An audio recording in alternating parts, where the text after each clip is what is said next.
निर्मला सीतारमण की 1 फरवरी की स्पीच से 2025 का बजट अनाउंस हो गया है, लेकिन जैसे ही निर्मला सीतारमण ने पार्लियामेंट के अंदर अपनी स्पीच दी, उस स्पीच की एक छोटी सी क्लिप पूरे सोशल मीडिया पर वायरल होना स्टार्ट हो गई, जहां निर्मला सीतारमण को काफी क्रिटिसाइज किया जा रहा था जीएसटी के ऊपर, पॉपकॉर्न पे टैक्स लगाने के ऊपर। लेकिन जैसे ही ये क्लिप वायरल हुई, उनकी एकदम से इमेज चेंज हो गई, लोग उनको लेकर बहुत ज्यादा खुश हैं। तो सबसे पहले ये क्लिप देख लीजिए आप। I am now happy to announce that there will be no income tax payable up to income of 12 lakh rupees.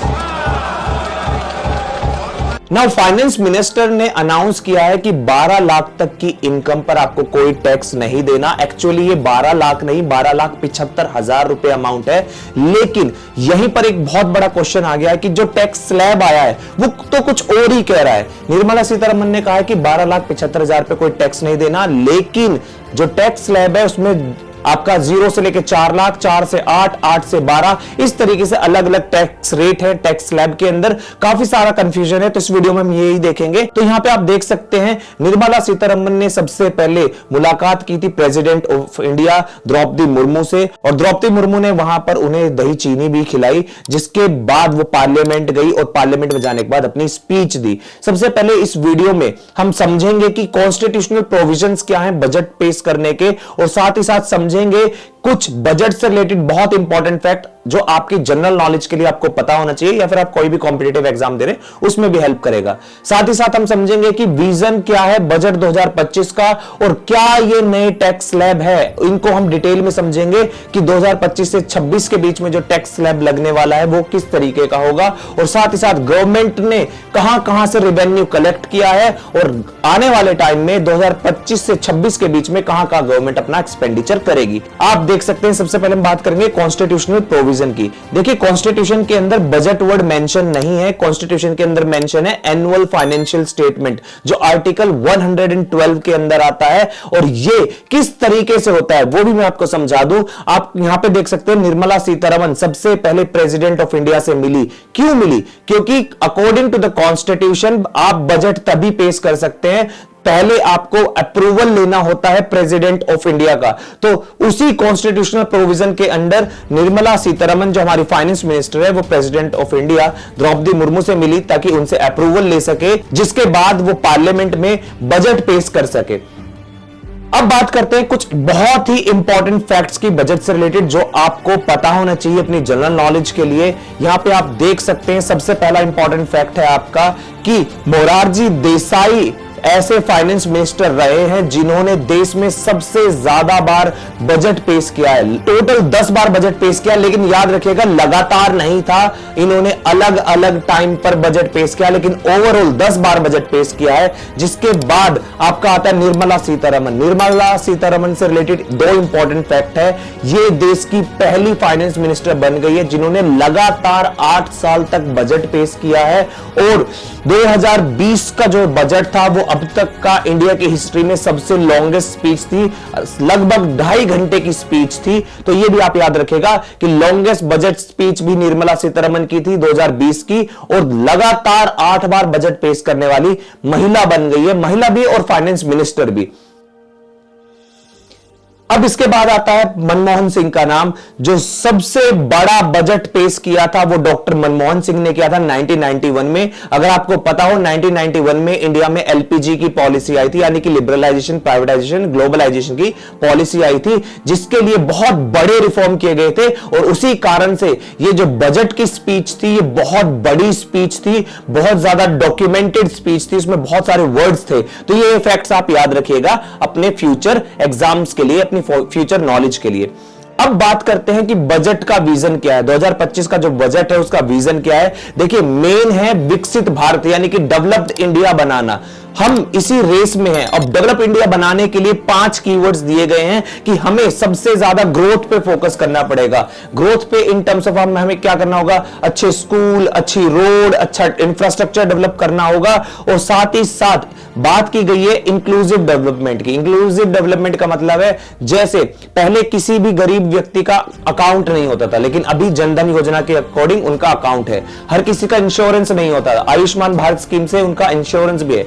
इसी तरीके सबका कलेक्टिव डेवलपमेंट, इंक्लूसिव डेवलपमेंट करेंगे और साथ के साथ जो मिडिल क्लास ग्रुप है उसकी इनकम जो है, उसका जो एक्सपेंडिचर है को भी बढ़ाएंगे। अगर वो टैक्स कम पे करेगा तो उसके पास खर्चा करने के लिए ज्यादा होगा, वो अपनी हेल्थ के ऊपर, अपनी एजुकेशन के ऊपर अच्छा खर्चा कर सकता है, तो वो भी हम देखेंगे। साथ के साथ प्राइवेट इन्वेस्टमेंट को इंक्रीज करना है और जो हाउस होल्ड सेंटिमेंट्स है उनको भी हमें अपलिफ्ट करना है। लेकिन ये सारा डेवलपमेंट जो विकसित भारत है वो कहां पर फोकस होगा? वो गरीब लोगों पर फोकस होगा, वो यूथ पर फोकस होगा, वो अन्नदाता बेसिकली यहां फार्मर्स की बात की गई है, और नारी शक्ति यानी कि वुमेन एम्पावरमेंट पे फोकस होगा।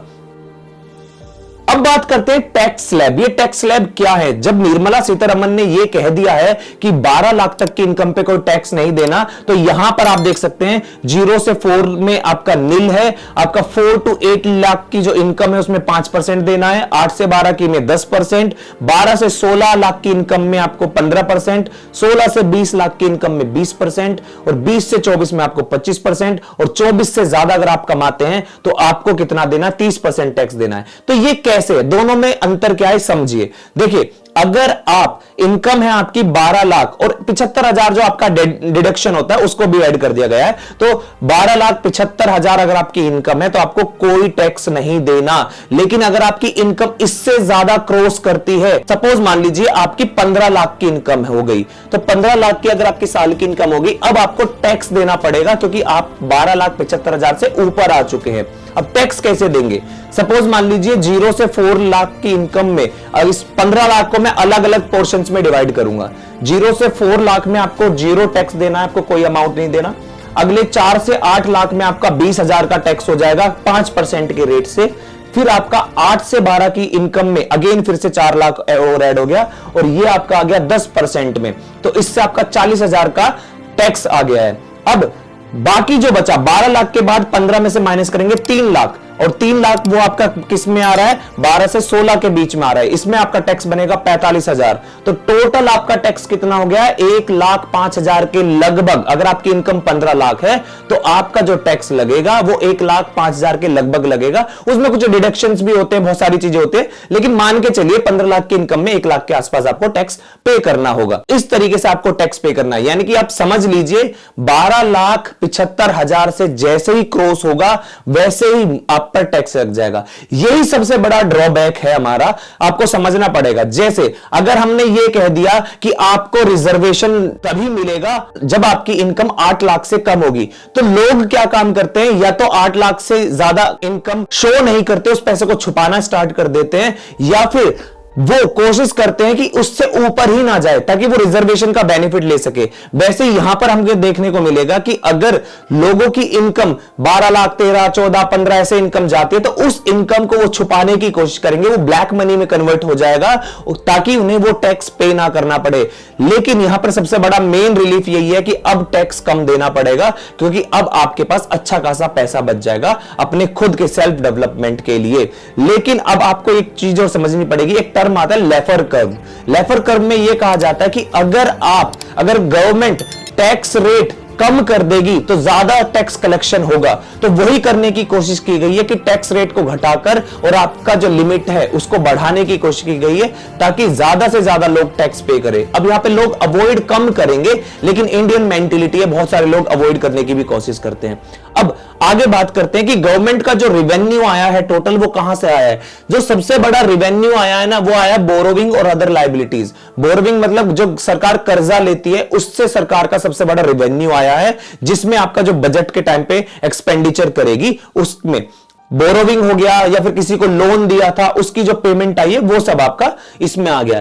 फिर उसके बाद किसमें? इनकम टैक्स 22% कहां से आया है? इनकम टैक्स से आया है। और इनकम टैक्स के बाद कहां से आया है? फिर आपका जीएसटी से जो आपकी कमाई हुई है सरकार की वो 18% है, और जीएसटी के बाद जो कॉर्पोरेट टैक्स है यानी कि जो कंपनी वाले टैक्स पे करते हैं उसका रेशियो कितना है? 17%। फिर बाकी आपका बहुत सारी अलग अलग चीजें, कस्टम्स है, नॉन टैक्स रिसिप्ट है, आपका यूनियन एक्साइज है, वो अदर चीजें। लेकिन मेजर जो आपका आया है वो आया आपका बोरोविंग से, इनकम टैक्स से, जीएसटी से और फिर कॉर्पोरेट टैक्स से। अब बात करते हैं कि जो सरकार है खर्चा किस किस पे करती है, सबसे ज्यादा खर्चा किस किस पे किया है? सरकार ने सबसे ज्यादा खर्चा जो किया है वो किया है स्टेट्स को शेयर देने के लिए।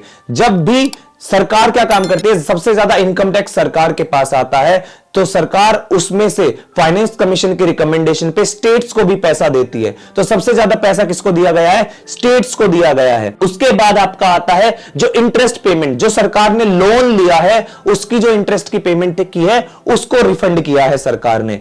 फिर उसके बाद कहां पर है, उसके बाद आपका आता है सेंट्रल सेक्टर स्कीम्स, जैसे कि आयुष्मान भारत स्कीम हो गया, बेटी बचाओ बेटी पढ़ाओ, ये जितनी भी सेंट्रल सेक्टर स्कीम्स है उसमें आपका सबसे ज्यादा पैसा जाता है।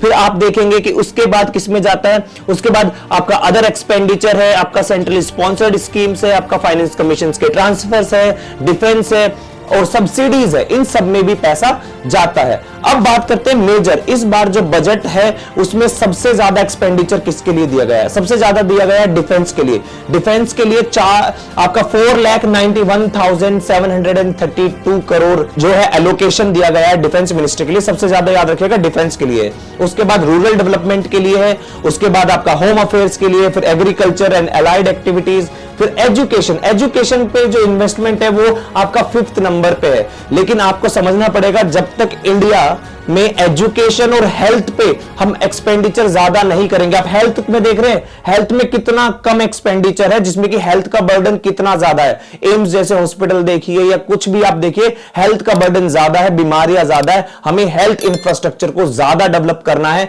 हमें एजुकेशन को ज्यादा इंपॉर्टेंस देनी चाहिए। तो इसका मेरे अकॉर्डिंग जो रिवेन्यू जो एक्सपेंडिचर एलोकेशन था वो और ज्यादा हो सकता था। जिसके बाद आपका आता है फिर urban development, IT and telecom, energy.